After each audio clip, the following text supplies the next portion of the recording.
Mental Life, Conversations in Psychoanalysis.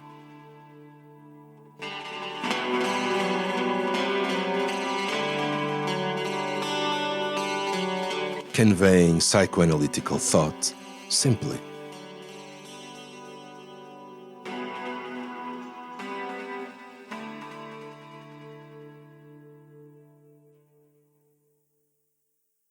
Welcome. My name is Nuno Sousa Monteiro. I'm a member of the Portuguese Psychoanalytical Society and work in psychoanalysis and psychotherapy in private practice in Lisbon. And I'm your host. In this episode, we're focusing again on Donald Meltzer's thought through his own voice, recorded in supervision sessions. My guest today is João Sousa Monteiro, who is a psychoanalyst that has been working in private practice in Lisbon for many years. He had worked in supervision with Donald Meltzer monthly for 13 years.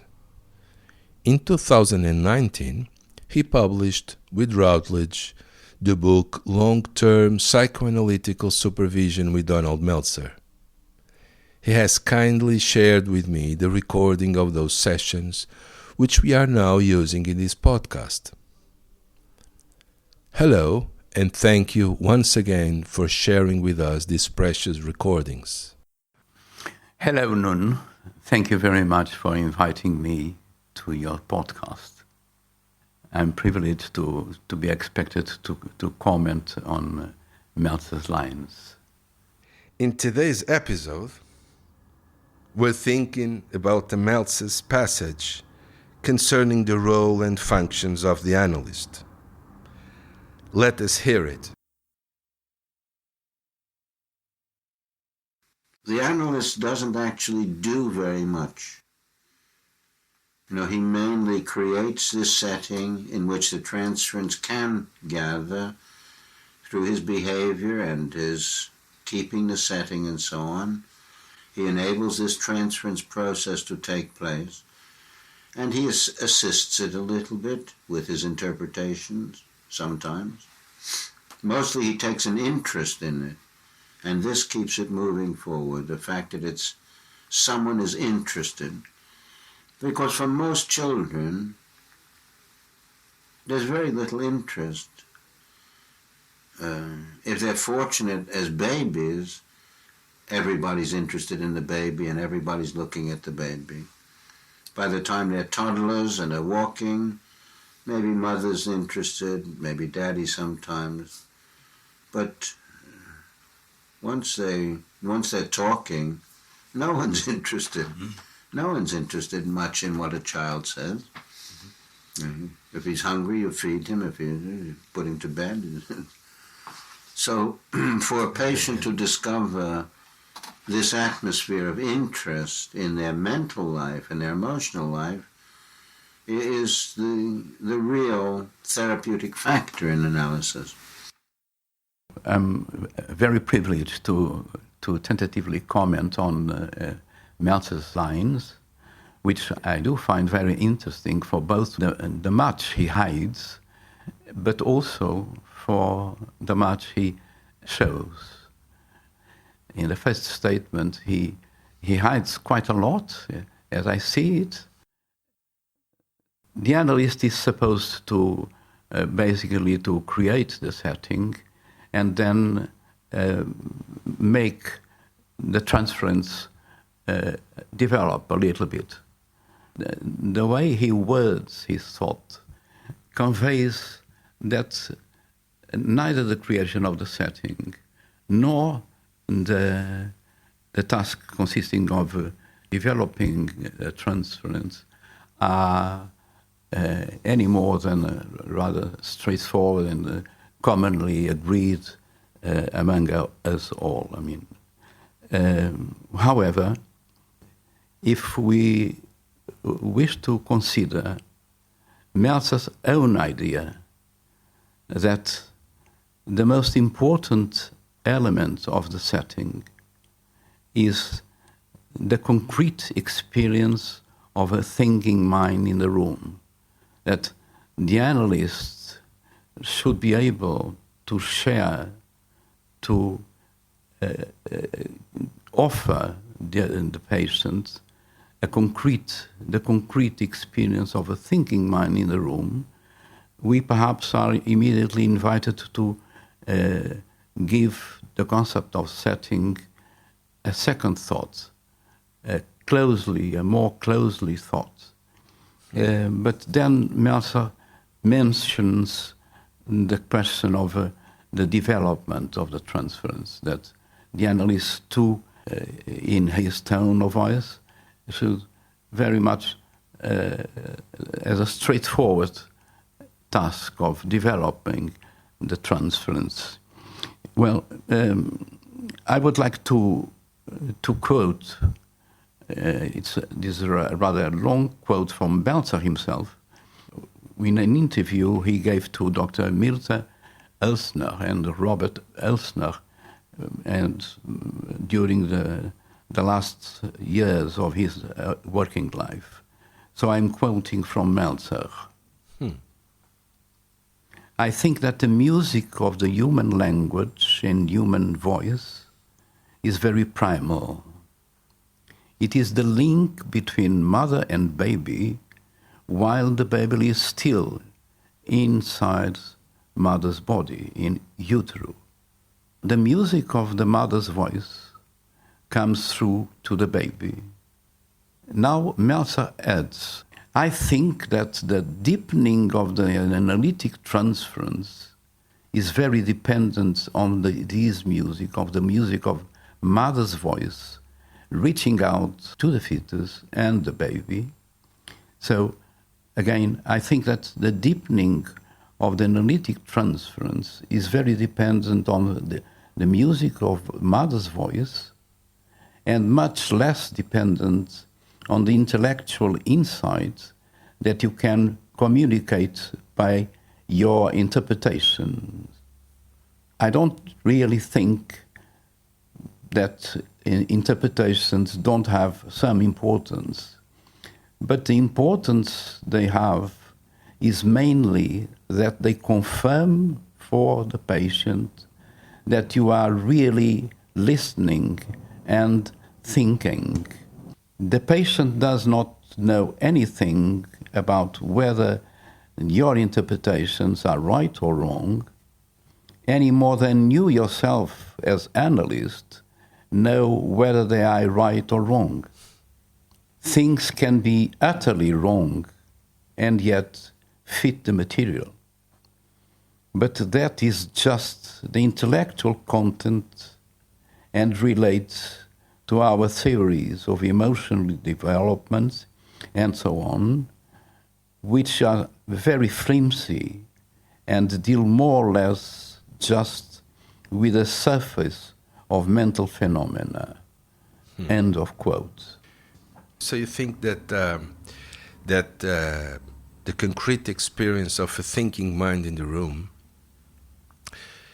is expressed by keeping an interest in the patient? Is that it? Yes. Oh, okay. Yes, I mean it relates to the part of Meltzer's lines, which I say that he makes it quite clear, in contrast with the first statement. This is the last statement, Meltzer's last statement in these few lines you just quoted from a supervision session. Yes. Okay.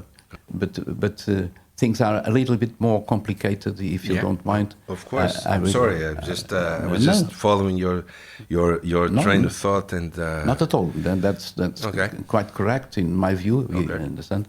But so having in mind this large quote, in which he emphasized the importance for the development of the transference of mother's voice at the primitives, at the earliest levels of the patient's mental experience, is really a crucial point.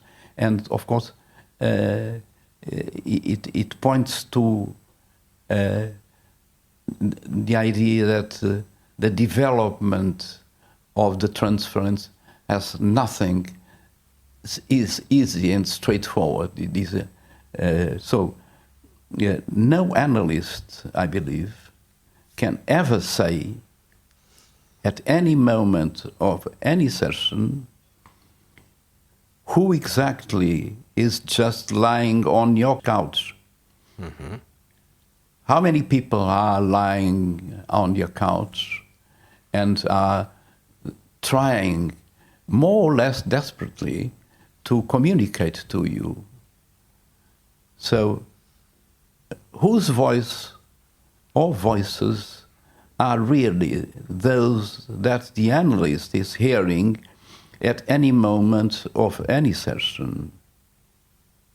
I don't believe that any analyst can ever pinpoint that what exact levels of the patient's emotional experience are being projected into the analyst again at any moment of any session.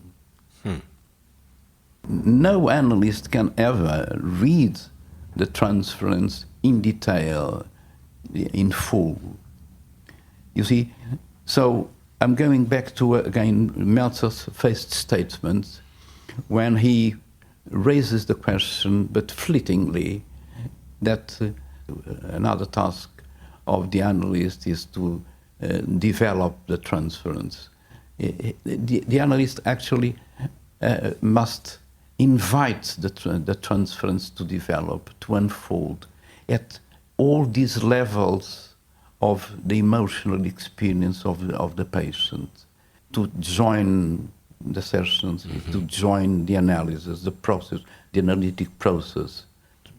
If we add Bion's idea that the analyst experience of communication is ineffable and yet essential, of course, and also that the experience of the communication, the patient experience of communication is also ineffable and, of course, also essential. I mean, you simply cannot describe or pretend to describe your experience, the experience of the communication. So Bion moves the question of interpreting from the general idea that you are interpreting the words you hear or you listen coming from the couch to the experience of the communication, something, again, which is just ineffable. And this alone would unseat much of what we assume we know about the psychoanalytic process, how it works in every session when we consider that we are no longer interpreting the patient's words, but reacting to our own experience of the communication. It's quite another world, quite another way of conceiving what is happening actually happening mm-hmm. in the course of a single session. You see. Well, but you think it's the same thing the other way around. So the patient is not necessarily listening to your interpretations, word by word or literal meaning, but in the same way, reacting emotionally to the features of your voice and the way that you're listening. It's a little bit more complex, I think.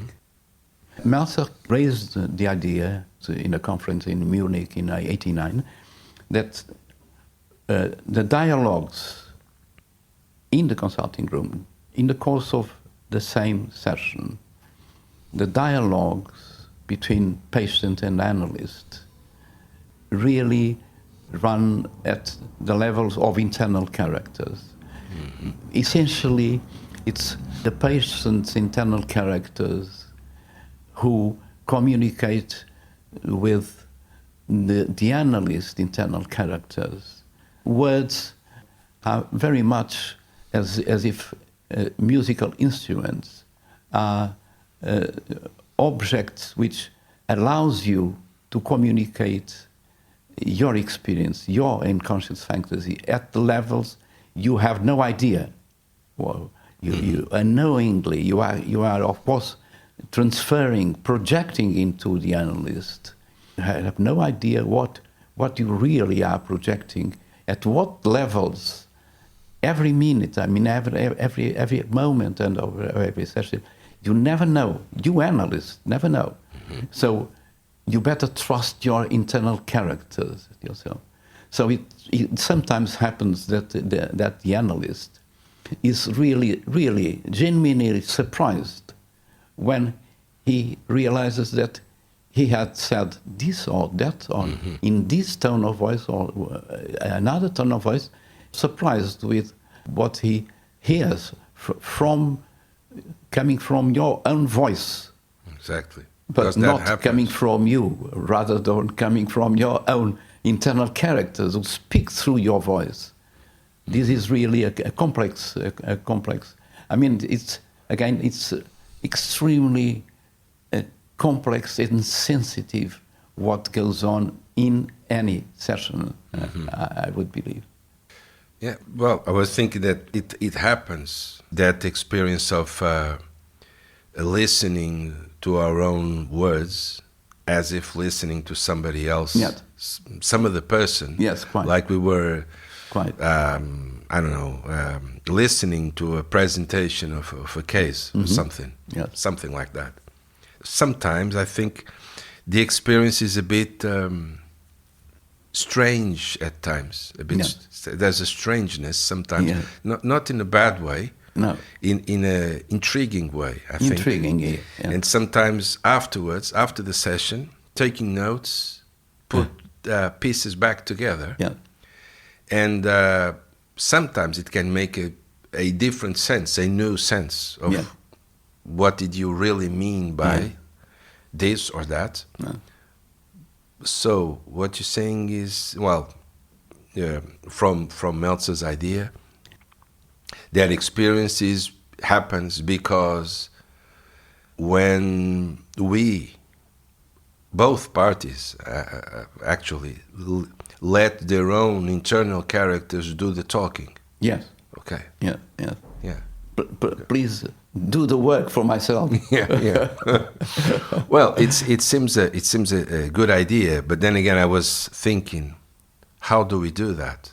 I don't have a clue, but I was just wondering. Yeah, well, but in the same way that it happens to a poet to be surprised with the lines, or painters. I mean, the famous Kandinsky, the Blue Light. Art historians qualify it as the first abstract painting. When he comes in atelier the next morning, he just looked at the painting and said, "This was not me who painted it. Who has painted this painting? Right. Not me." I mean, I think that is very much basically the same thing. Yeah. The moment you trust your internal characters, and you are really in a deep communication, again, this ineffable communication process and experience with the patient. I mean, these things really happen, I think. So it's something that the analyst permits, something that we have to let be, other than like producing from a very active. So it's not something that we have to actively procure. No. But we have to let be. Yes. It's more of a permitting the creation of the setting in that passage. I think that the idea is that the analyst should not try to do too much. Yeah. So if you don't do too much, you're not you're less likely to damage something in that way. Bion and also Meltzer really believe that communication is only very partially linguistic. I mean, the substance of the communication are musical. It's very musical. Yeah. And Meltzer believes that what you really communicate, it's your state of mind. You see, this is, in my view, another crucial element of the setting is the analyst state of mind. It's the analyst sensitivity. It is really not only, and not even mainly, that you have the same consulting room and a couch and a chair, and the hours of the session are, of course, always the same, or either 45 minutes or 50 minutes, but the setting is so much complex. So Meltzer's tone of voice when he says, well, the analyst mostly has to create the setting and then so on. Well, create the setting is something which I believe the analyst learns to do over the years, in 20 years later, 20 years of experience, 40 years of experience. I would hope the analyst has a very different and very much deeper, much more interesting idea of the setting. So what you are saying, yes, it's very interesting, because an interpretation, as I see it, should really carry into the patient much more than the meaning of your words. You word your thoughts, but the way you word them. I mean, if an interpretation conveys to the patient just the meaning of your words, it's a failed interpretation. Perhaps better shouldn't do it. Should keep hearing, if you can hear, instead of just listening, and allowing your internal character to hear the communication, the ineffable experience of communication. I believe that what is important in your communication to the patient is your voice, the music of your voice, and your silences evoke in the patient. It's what you evoke in the patient, that which the patient takes with her or him as she or he leaves your consulting room. Much more than the words, much more, far more than just the words. It's what you evoke in the patient. Another element, quite crucial in the setting, I think, is the silence. The experience of silence that, again, the analyst should create and should offer lovingly, and should offer tenderly to the patient. What do I mean by this silence? I don't know. But this I know, that the more the analyst can understand the importance of waiting, of not expecting the patient to say or not say, or behave or not behave, but making it possible for the patient to bring to the transference mother's voice, the music of a mother's voice, when she reaches him while a fetus and while a little baby, or I mean, whatever the patient wants to bring to you, and of course she or he has no idea what he is bringing in his mind, but it is essential for you to convey this idea of you wait, and you must allow the patient to experience trust, that she or he can say, communicate, and you are not going to spoil it, to damage it, because it is so easy. It's so easy. I mean, So many ways the analyst can interfere, can spoil, can. It is so easy for the analyst to spoil this inviting, this development of the transference.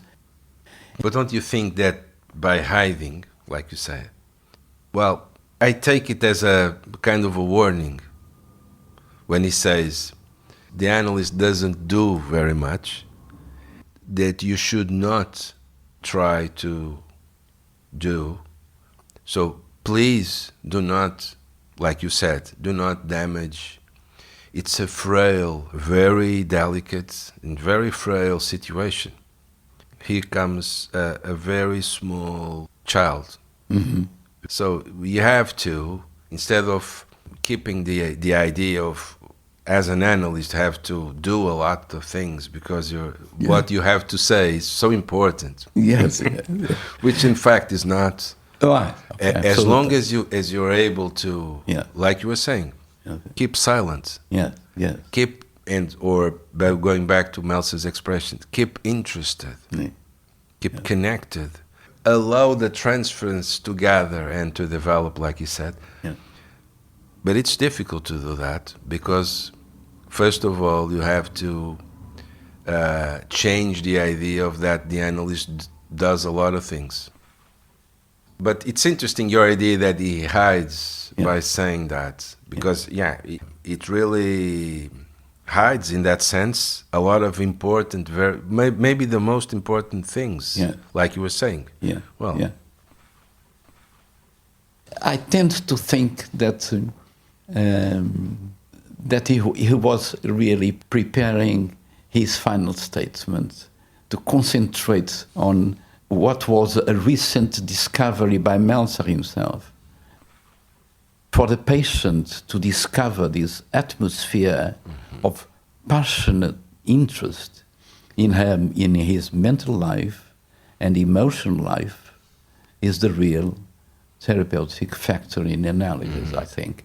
Well, I don't know if you noticed it, that I actually added a little word to Meltzer. Meltzer doesn't say this, exactly this. The word passion was added by me and myself. I'm sorry. So I was. You are considering? It made a lot of sense. Okay. But first of all, he was saying that originally to you. Yes. Which is interesting. Yes. Well, of course, you're now re-listening to what he said to you in the first place when you recorded it. Well, you're adding it now, not at the moment when you heard it the first time. No. Passionate. I actually added when I published the book. The title of the first chapter of the book, of the long-term psychoanalytic supervision with Donald Meltzer, is this statement, to which I added, without realizing that I was adding, the word passionate. Because this is another crucial element of the setting. Passion. I mean, I recall this passage of Bien's, this statement of Bien's in a seminar in 1971, I think, in a seminar in Brasilia, when he talked the mystery and the passionate mystery of psychoanalysis. And he added that he's puzzled with so many analysts feeling bored with their own work. I mean, it's a tragedy. This is a gift. And my idea in this passage, Meltzer, he was so enthusiastic about this feeling, this discovery, this recent discovery of him. For the patient to discover this atmosphere, the setting again, the simple setting. I mean, a couch, a chair, and the hours. No, I mean, please. For the patient to discover the atmosphere of passionate interest in his mental life and his emotional life is the real therapeutic factor in analysis, I think. He thinks he's not sure of anything. Again, Meltzer. So I really believe that the analyst can easily become really very noisy in the room. I mean, unbearably noisy. I recall Emily von R. Yeah, with Freud. Who turned aside and screamed to Freud, "Be quiet! Yeah. I mean, shut up! Shut up and listen to me.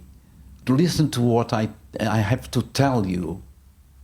Don't listen to your theories. Mm-hmm. Listen to me. I'm a person lying down on your couch." Well, and I think that nothing can be so noisy, so disruptive, so offensive as the analyst's smugness.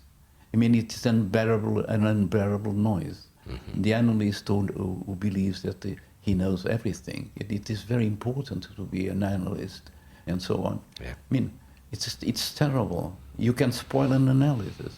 Now, let me go back to Meltzer's idea that the development of the transference is very dependent on the music of the mother's voice speaking to her fetus, the infant.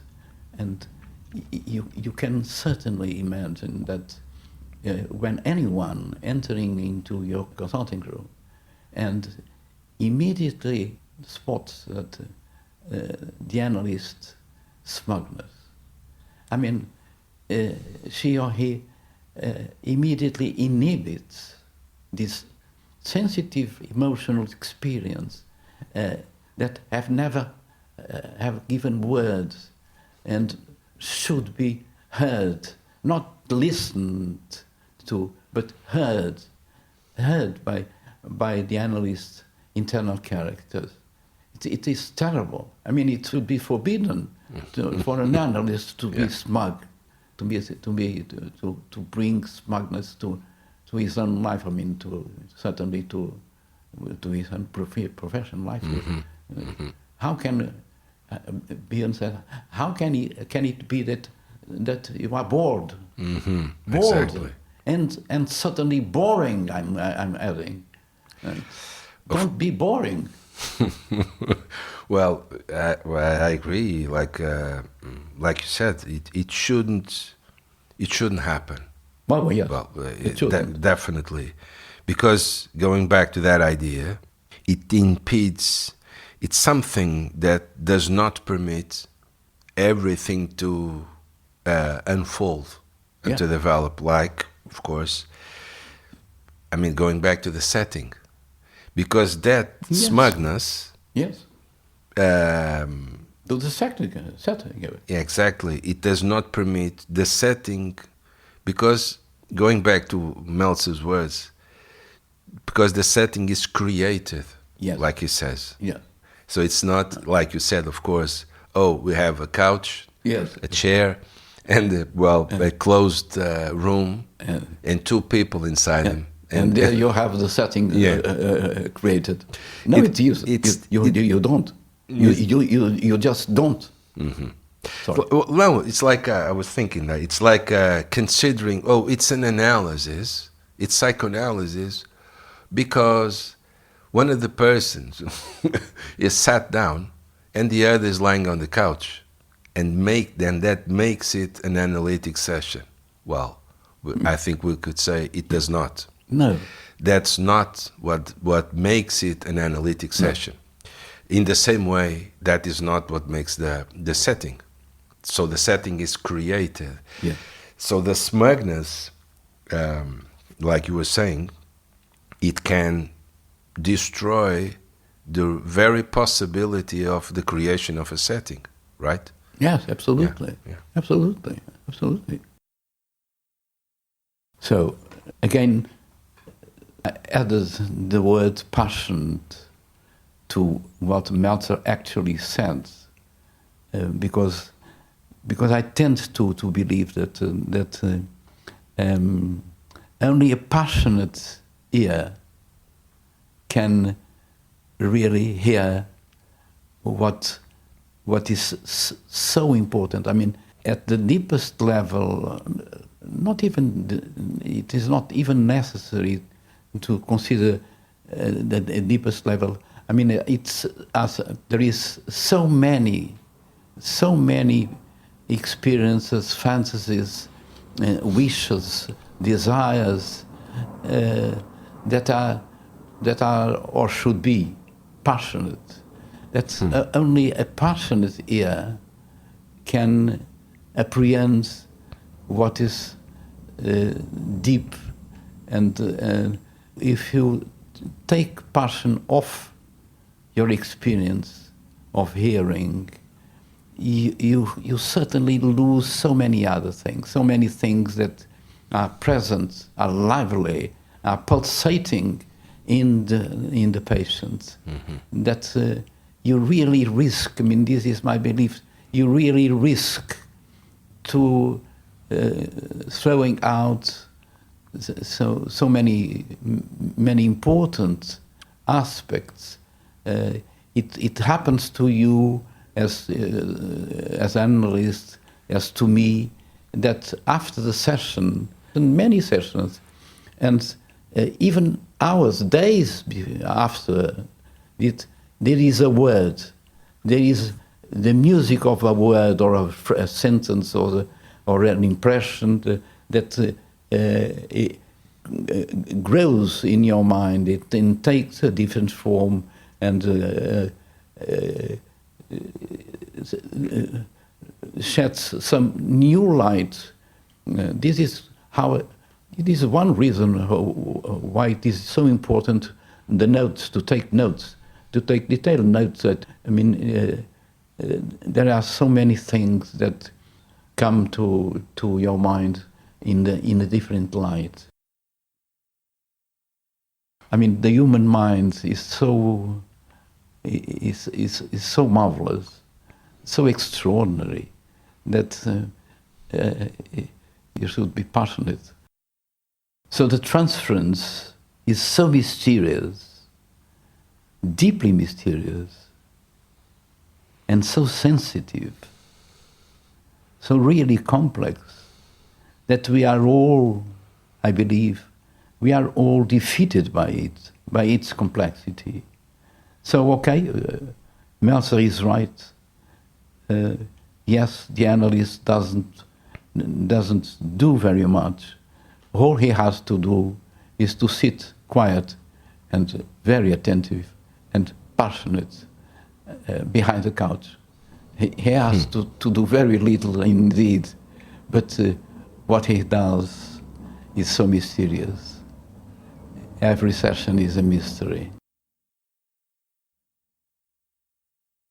Another reason why we have to be so careful about believing the interpretation, just association, interpretations with the words that you are listening to. You listen to words, but you hear the music that is carried into you through the words. It's quite different. I mean, it's really different to listen to words and to hear the music of the voice and the silences and the fluctuations, the changing of the music. How often it happens in every session? I mean, in most sessions, in many sessions, how often you read the modulation, the differences in the voice of the patient. There is a key question, and it is a pity for me that it is not far more considered. Bion put it, I'm quoting from Bion, the tasks that the breakdown in mother's reverie left unfinished. So the tasks that the breakdown in the mother's capacity for reverie left unfinished, are imposed on the infant's rudimentary consciousness. The infant's rudimentary consciousness cannot carry the burden placed on it. Instead of an understanding object, the infant has a willfully misunderstanding object with which it is identified. So this is so serious, so serious, that you cannot risk, let go such things. So instead of an understanding object that the infant or any one of us may create as the experience of mother's reverie, transforming it, is instead of an understanding object, the infant has a willfully misunderstanding object, with which it is identified. Every session is a mystery. And this is another key element of the setting, the sense of mystery. And again, if the analyst is capable of letting that be. Yes. Again, right? Yes. Well, okay. Okay. Again, I thank you very much I thank you for your presence here and of your thoughts, and this is very interesting because the sequence that we heard was directed to you, so it was in your supervision work, and now rehearing everything and in your present light, and it's very interesting to have your thoughts on his words. Thank and you. Yeah.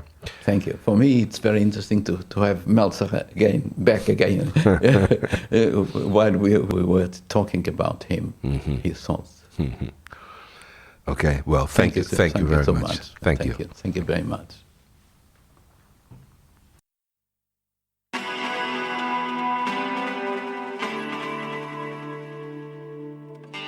Mental Life. Conversations in Psychoanalysis.